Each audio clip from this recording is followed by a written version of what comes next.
What a piece of work is man. How noble in vision, in action, how like an angel, in apprehension, how like a God. The beauty of the world, the paragon of animals. 좀 영국식 영어 같나요? 갑자기 놀라셨죠? EM 예배도 아니고 셰익스피어의 희곡 햄릿에 나오는 유명한 이 대사입니다. 오, 인간은 얼마나 위대한 걸작품인가. 그의 숭고한 이성, 천사 같은 행동, 신과 같은 이해력, 인간이야말로 세상의 아름다움이요 만물의 영장이로다. 이렇게 셰익스피어가 찬양하는 그런 대사입니다. 자, 그런데 셰익스피어가 이렇게 인간을 찬양하기 이전에 이미 다윗이 인간을 이렇게 찬양했습니다. 사람이 무엇이간데 주께서 저를 생각하시며 인자가 무엇이기에 주께서 저를 권고하시나이까. 저를 하나님보다 조금 못하게 하시고 영화와 존귀로 관을 씌우셨나이다.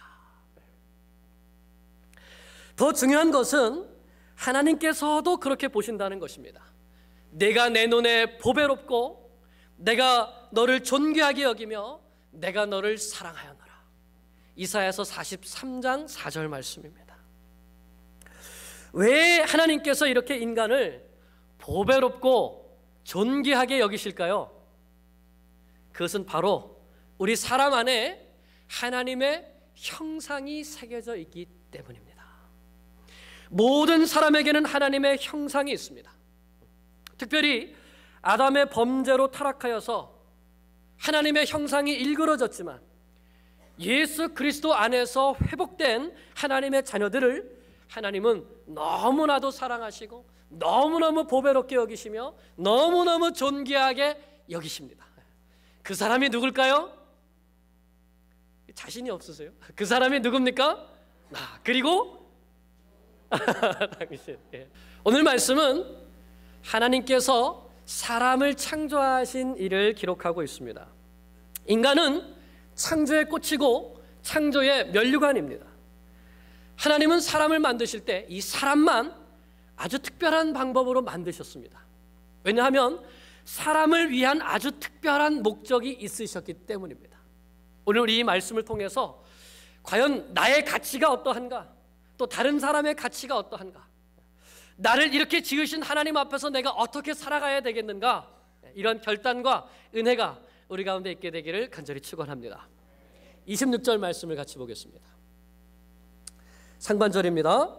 하나님이 이르시되 우리의 형상을 따라 우리의 모양대로 우리가 사람을 만들고.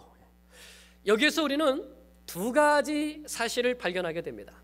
첫째는 사람만 하나님의 형상을 따라 하나님의 모양대로 창조되었다는 것입니다. 하나님께서 다른 피조물들은 말씀으로 창조하셨습니다. 다른 피조물들은 각각 그 종류대로 창조하셨습니다. 자, 그런데 오직 사람을 창조하실 때 사람만 하나님의 형상을 따라 하나님의 모양대로 창조하셨습니다. 이것이 인간과 다른 짐승들, 동물들이 다른 점입니다. 사실 사람이나 짐승들이나 다 몇째 날 창조되었습니까? 6째 날 똑같이 창조되었습니다. 그러므로 사람이나 짐승이나 이 겉모습은 별로 다른 게 있을까요? 없을까요? 사실 이 육체, 이 모습을 보면 큰 차이가 없습니다. 오히려 보면 어떤 면에서 우리 사람이 더 연약하죠. 외형적인 면은 아주 연약한 존재에 불과합니다. 그런데 어떻게 이런 인간이 만물의 영장이 되어서 만물을 다스릴 수 있게 되었습니까? 하나님께서 사람만 하나님의 형상을 따라 창조하셨기 때문입니다. 사람 안에 하나님의 형상이 있기 때문인 것이죠. 그리고 그 사람에게만 그 코에 생기를 불어넣어 주셨기 때문입니다. 그러므로 우리 인간은 우리를 만물의 영장으로 세워주신 그 하나님 앞을 떠나게 되면 사람이 사람처럼 살까요? 짐승처럼 살까요? 짐승처럼 살게 되는 것입니다. 어떤 면에서는 우리가 짐승반도 못한 사람이다 하는 그런 말을 듣게 되는 것이죠. 창세기 6장 3절을 보면 노아 시대 때에 얼마나 사람들이 타락했는지 하나님께서 뭐라고 말씀하시냐면 그들이 육체가 되었다 이렇게 말씀하십니다. 플래시, 몸뚱아리에 불과하다. 즉 몸이 원하는 대로 먹고 마시고 쾌락을 쫓아서 살아가는 그런 존재가 되고 만다는 것입니다. 예수님께서도 그 노아 시대 때를 말씀하시면서 그들이 먹고 마시고 시집가고 장가가는 일에 열중했다 이렇게 말씀하셨습니다. 하나님을 떠나면 인간은 육체가 되는 것입니다. 그러므로 우리 사람은 오직 하나님 앞에 하나님 안에 있을 때에만 진정한 우리의 가치를 알게 되고 그 가치를 가지고 하나님께 영광을 돌리는 존재로, 하나님의 말씀 안에서 만물을 다스리는 존재로 살아갈 수 있는 것입니다. 둘째로 이 말씀에서 우리가 깨닫게 되는 것은 하나님께서 자신을 표현하실 때 독특하게 우리라는 말씀을 하십니다. 우리라는 표현을 쓰십니다. 하나님이 말씀하십니다. 우리의 형상을 따라 우리의 모양대로 우리가 사람을 만들고. 여기에서 우리는 누구일까요? 네, 성부 하나님, 성자 예수님, 성령 하나님, 이 삼위 하나님을 말씀하는 것입니다. 다른 피조물들을 창조하실 때는 하나님이 그냥 명령만 하셨어요. 그런데 사람을 만드실 때는 성부, 성자, 성령께서 자, 우리가 이렇게 하자 함께 의논하시고 계획하시고 특별하게 만드시는 것을 우리가 볼 수 있는 것입니다. 왜 그러십니까? 특별한 사랑의 대상이기 때문에, 하나님의 특별한 관심의 대상이기 때문입니다. 그래서 이것만 보아도 우리 인간은 하나님의 특별한 사랑과 관심의 대상으로 창조되었다는 것을 알 수 있습니다. 인간 창조부터 삼위일체 하나님의 이 역사가 등장하는 것입니다.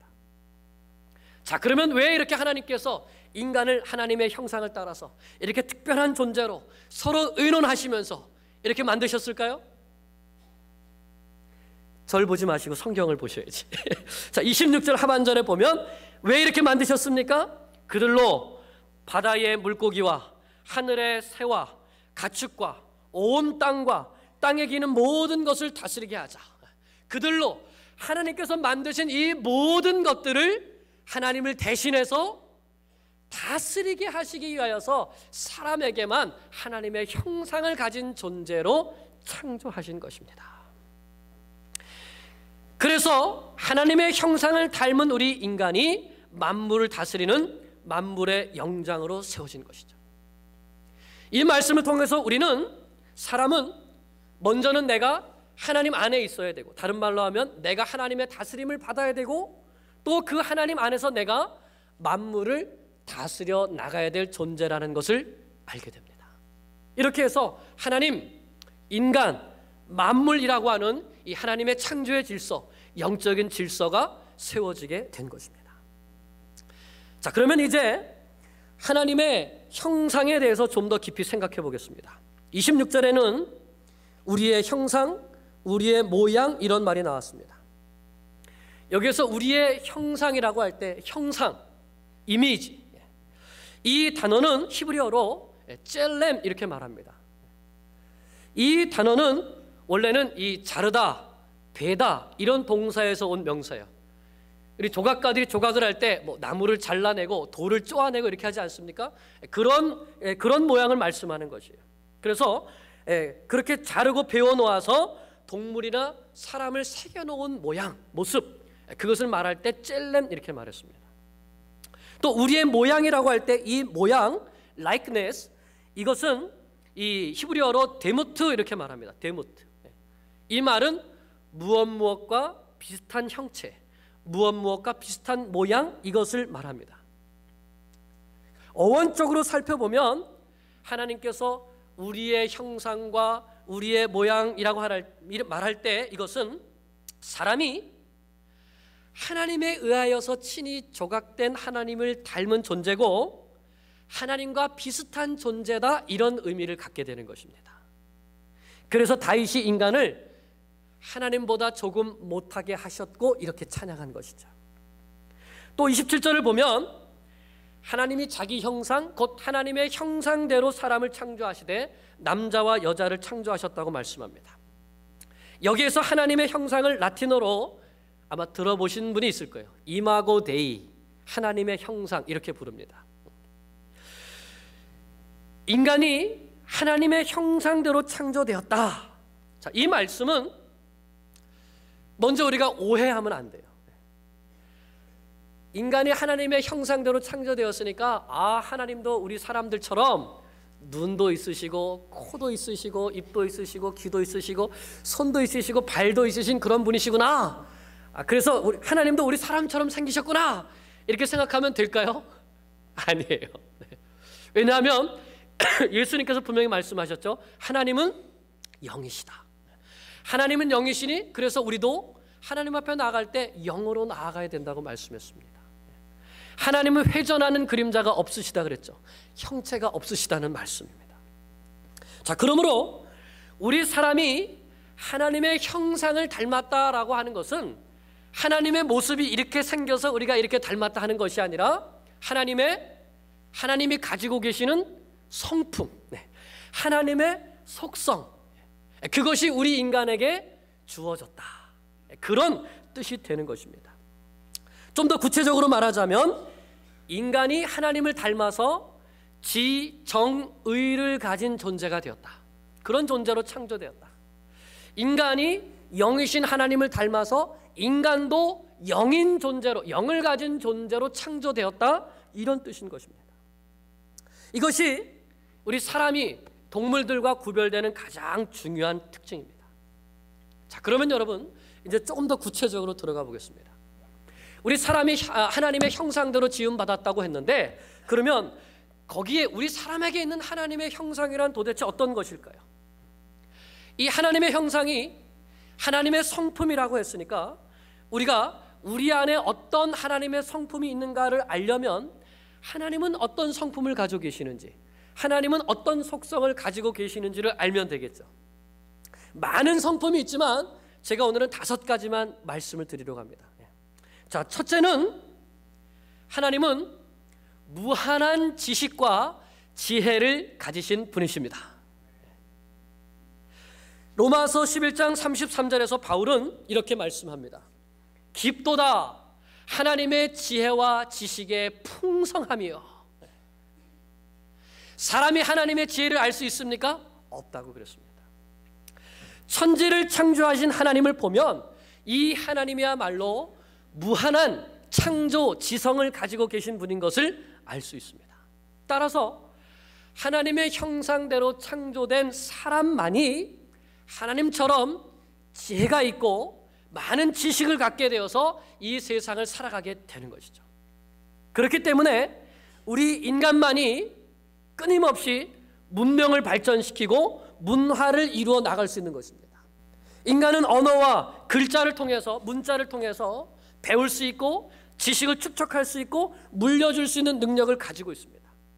이성적으로 추리하고 논리적으로 사고할 수 있는 이런 인간의 지식과 지혜, 이게 어디로부터 왔을까요? 진화되었을까요?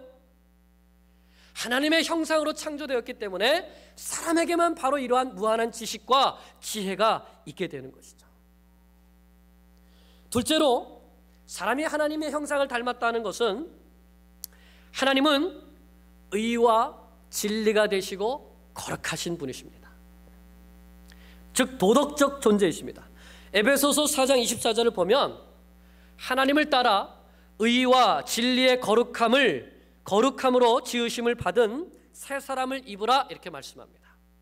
하나님이 의와 진리를 가지신 거룩하신 분이라는 것입니다. 그러므로 우리 사람도 의를 추구하고 진리를 추구하고 거룩함을 추구하는 것은 사람이 원래부터 그런 것이 아니라 우리 안에 하나님의 형상이 새겨져 있기 때문에 그런 것입니다. 그래서 사람들은 마음에 양심이 있어서 죄를 지을 때 막 불안하여 떨게 되는 것이고, 또 사람이 불의를 보게 되면 그 불의를 참지 못하고 말리고 또 나서서 의롭고 선한 삶을 살도록 하는 것은 사람 안에 그렇게 의와 거룩함을 추구하는 그런 하나님의 형상이 심겨져 있기 때문입니다. 칼빈은 타락한 인간 안에도 아직 하나님의 형상이 남아있다, 이렇게 말합니다. 그것은 무엇이냐? 사람이 악을 미워하는 것, 선을 사랑하는 것, 거짓을 싫어하고 진리를 사모하는 것, 이것은 아직도 그 안에 하나님의 형상이 남아있기 때문이다, 이렇게 말했습니다.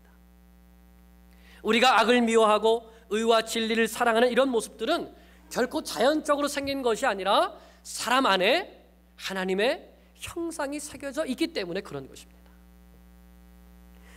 셋째로, 하나님은 아름다운 것을 만드시고 아름다운 것을 기뻐하신 분이십니다. 하나님께서 천지를 만드시고 첫째 날 지으신 모든 것을 보시고 보시기에 좋았더라, 좋았더라, 좋았더라. 마지막 날에는 심히 좋았더라. 아름다운 것을 만드시고 그 만드신 것을 심히 기뻐하시는 것이죠. 전도서 3장 11절을 보면 하나님이 모든 것을 지으시되 때를 따라 아름답게 하셨고, 봄에는 봄의 아름다움이 있고 여름에는 여름의 아름다움이 있고 가을에는 가을의 아름다움이 있고 겨울에는 겨울의 아름다움이 있습니다. 누가 이렇게 아름답게 하셨습니까? 하나님께서 그렇게 아름답게 하시고 오늘도 그 아름다운 자연을 보시면서 하나님은 좋다, 기뻐하시는 것이죠. 그래서 하나님의 형상이 새겨져 있는 우리 사람은 아름다운 것을 볼 수 있고 아름다운 것을 느낄 수 있고 아름다운 것을 감탄할 수 있고 아름다운 것을 보면서 하나님을 찬양할 수 있습니다. 넷째로, 하나님은 사랑이십니다. 요한일서 4장 16절에서 하나님이 우리를 사랑하시는 사랑을 우리가 알고 믿었노니 하나님은 사랑이시라. 하나님이 사랑이시기 때문에 인간에게도 이 하나님의 사랑이 심겨져 있습니다. 사람은 사랑을 할 때 물론 어떤 동물적인 그런 본능적인 사랑도 있지만 그 사랑을 뛰어넘는 희생적인 사랑을 할 수 있습니다.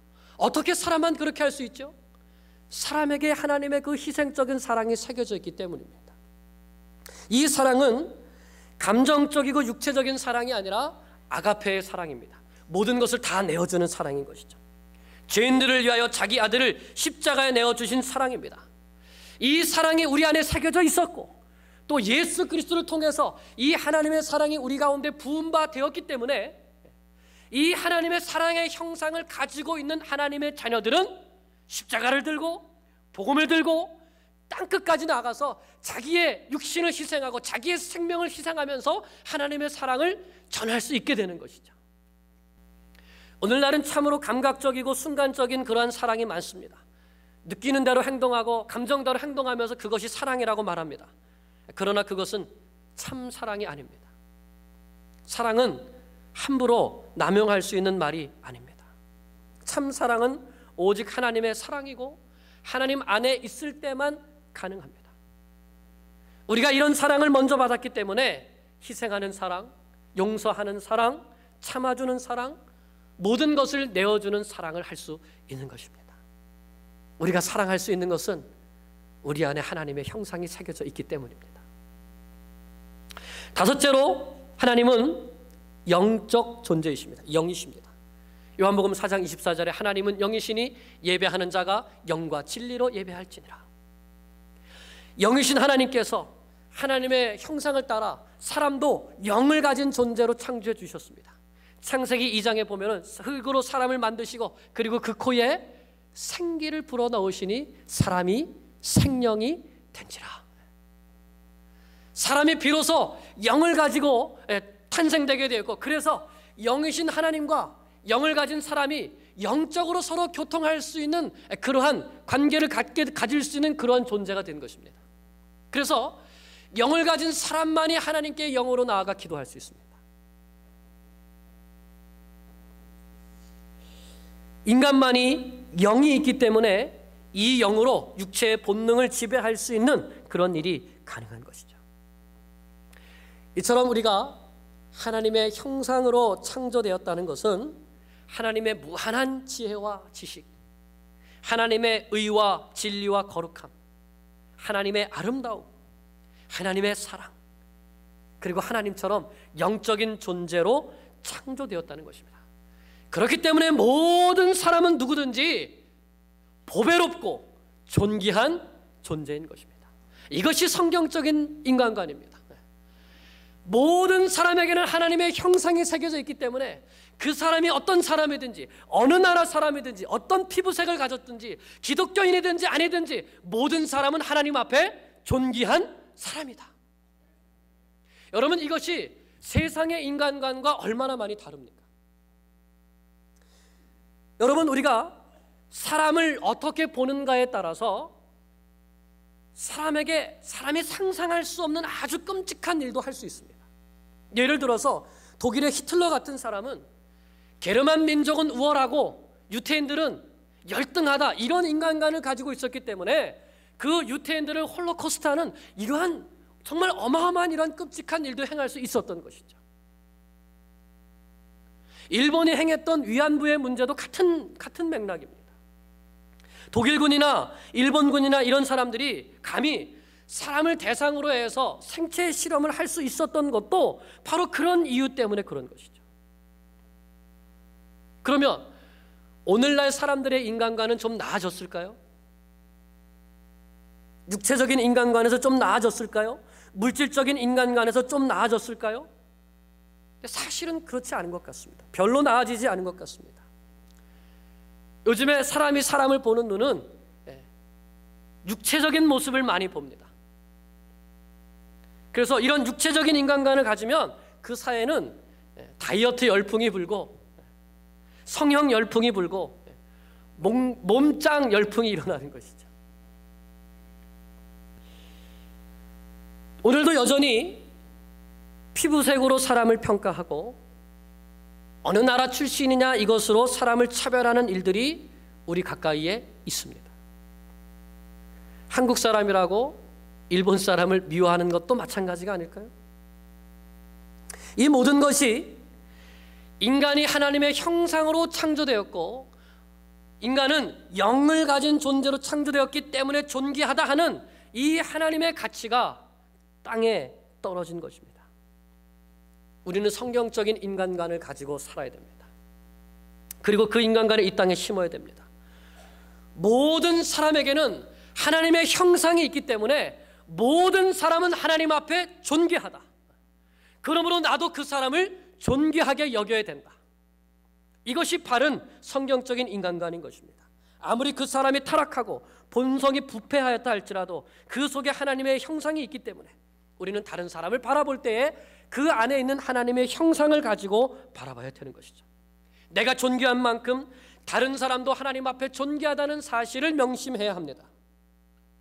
비록 고집불통이고 무책임하고 때론 형편없는 죄인이라 할지라도 하나님의 형상을 가진 사람이기 때문에 그에게 복음이 들어가기만 하면, 그에게 예수 그리스도가 들어가기만 하면 그도 하나님을 기쁘시게 하는 사람으로 변화될 수 있다. 이것이 우리가 가져야 될 바른 성경적인 인간관인 것입니다. 다른 사람만 그렇게 볼 것이 아니라 우리는 내 자신도 그렇게 봐야 되는 것이죠. 여러분, 내가 나를 볼 때 난 참 보배로운 존재야, 난 참 존귀한 존재야, 이렇게 보십니까? 한번 해보십시오. 난 참 보배로운 존재야, 난 정말 존귀한 존재야. 왜요? 난 하나님의 형상으로 창조되었거든. 예. 여러분, 이 마음이 있으십니까? 이 마음이 우리에게 있어야 됩니다. 하나님께서 사람을 만드실 때 삼위 하나님이 친히 협력하셨습니다. 그만큼 사랑과 관심을 가지고 창조하셨듯이 오늘 여기에 있는 나 한 사람 한 사람 하나님의 사랑과 관심을 가지고 창조된 내 안에 하나님의 형상이 새겨진 보배롭고 존귀한 존재인 것입니다. 하나님이 나를 보시고 심히 기뻐하셨습니다. 그런데 내가 나를 보면서 심히 절망하면 되겠습니까? 설령 장애를 가지고 태어났다 할지라도 또는 후천적으로 장애를 갖게 되었다 할지라도 그 사람은 하나님의 형상을 가진 존귀한 존재입니다. 우리가 이런 마음을, 이 하나님의 인간관을 우리가 영접하게 되면 내가 장애로 태어났다 할지라도 이 하나님의 인간관을 영접하게 되면 그 사람은 정말 보통 사람이 할 수 없는 더 훌륭한 일들을 하게 됩니다. 사랑하는 여러분, 우리는 하나님의 형상을 따라 지음받은 하나님의 자녀들입니다. 내가 어떤 상황에 있든지, 내 신체적인 조건이 어떠하든지, 내 환경이 어떠하든지, 그것이 내 안에 새겨진 하나님의 형상을 빼앗아갈 수가 없습니다. 그러므로 우리가 하나님 앞에 서서 하나님이 나를 어떻게 바라보시는가만 바라보고, 나는 하나님의 형상을 가지고 지음받은 하나님의 자녀다, 하나님은 나를 보실 때 거룩하고 존귀하고 보배롭고 아름다운 존재로 보신다, 하나님은 이런 나를 통해서도 이루실 하나님의 큰 뜻이 있다, 이것을 믿고 우리가 이 말씀을 붙들고 살아가게 되면 우리는 어떠한 환경 속에서도 하나님께 영광을 돌리는 삶을 살 수 있는 것입니다. 오늘 이 믿음이 우리 가운데 새겨지기를 간절히 축원합니다. 이 말씀을 붙드시기 바랍니다. 나는 하나님의 형상으로 창조되었다. 하나님은 나를 보고 기뻐하신다. 나는 하나님의 보배롭고 존귀한 존재이다. 나는 내 삶으로 하나님께 영광을 돌리리라. 기도하겠습니다.